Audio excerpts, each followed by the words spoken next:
2 দিন ব্যাপী প্রশিক্ষণ, সেখানে আজকে আপনাদের সেশন ছিল, সেখানে আপনারা কি প্রশিক্ষণ নিয়েছেন আগামী সংসদকে কার্যকর করার জন্য জানতে চাই। দেখেন আমাদের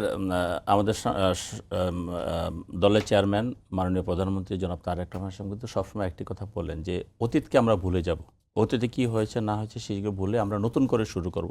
আর এই যে বিরোধী দলের সাথে সরকারি দলের যে একটা বৈষম্য থাকে, বিরোধী দলের সাথে সরকারি দলের যে একটা বাজে সম্পর্ক থাকে, সেই সম্পর্কটা আমরা দেশের স্বার্থে জনগণের স্বার্থে সেই জায়গাটা আমরা ভালো সম্পর্ক করতে চাই এবং সবাইকে আলোচনার টেবিলে নিয়ে এসে আমরা সবাইকে নিয়ে রাজনীতিটা করতে চাই। এই দেশের উন্নয়ন করতে হলে, দেশের ভাগ্যের পরিবর্তন করতে হলে আমাদের সকলের সহযোগিতা দরকার আছে। যেমন আমরা সরকারি দলে যেমন বিরোধী দলের দরকার আছে, বিরোধী দলের সরকারি দল। যেমন আমাদের নেতা কিন্তু প্রথমেই বলেছিলেন যে আমরা যদি নির্বাচিত হই আমরা প্রয়োজনে ঐক্যমত্যের সরকার করব, সবাইকে নিয়ে আমরা একটা সরকার পরিচালনা করবো। যাই হোক, তো সেই ক্ষেত্রে আমরা মনে করি যে এই সংসদকে কার্যকরী করার জন্য অতীতে যেভাবে হয়েছে সেভাবে না, আমরা অ্যাবসলিউটলি কার্যকরী করার জন্য যা যা করা দরকার আমরা সেটাই করবো। এবং যার কারণে আপনি জানেন আমাদের 296 জন এমপির মধ্যে আমাদের 219 জন এমপি কিন্তু নতুন, একদম 146 জন নতুন না, আপনার 209 এর মধ্যে 146 জন নতুন আপনাদের।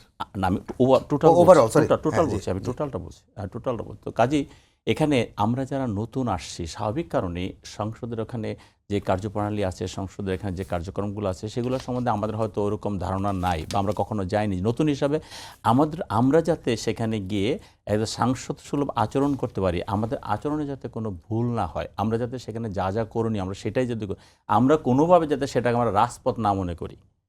আমি কথাটা বুঝি, কারণ ধরুন আমরা যারা নতুন আসছি আমরা তো সবাই সেভাবে আমরা প্রশিক্ষিত না, বা আমরা ওখানে কি আচরণ করা দরকার, আমাদের বিহেভিয়ারটা কী হবে, আমাদের এখানে কথা বলার স্টাইলটা কী হবে, আমরা কোন কোন আলোকে আমরা সেখানে কি করতে পারবো, এগুলো সব কিছু আমার জানা দরকার। হ্যাঁ, আমরা হয়তো এমনি জানার চেষ্টা করি, যখন সাংসদ হয়ে গিয়েছি, জনগণ ভোট দিয়ে নির্বাচিত করেছে, তখন থেকে আমরা চেষ্টা করছি নিজেরাই জানার জন্য বা নিজেরা করার জন্য। কিন্তু পার্টির একটা দায়িত্ব আছে, সেই পার্টির দায়িত্ববোধ থেকে আমাদেরকে ডেকে আমাদেরকে একসঙ্গে মিটিং করে আমাদের এই প্রোগ্রামগুলো দিয়েছে, বলেছে, এবং আমরা সেখান থেকে শিক্ষা নিয়েছি বা আমরা সেখান থেকে শিক্ষা নিব যে আমরা সংসদে যাতে আমরা পুরাতন কর্মীর মতোই যাতে আমরা কাজ করতে পারি, আমরা যাতে আমাদের দ্বারা যাতে কেউ স্বার্থ সংশ্লিষ্ট ব্যাপারে যাতে কেউ কোনো আঘাতপ্রাপ্ত না হয়। তো এই সমস্ত ব্যাপারগুলো জানার জন্য, বলার জন্য কিন্তু আমাদেরকে একসঙ্গে ডেকেছে।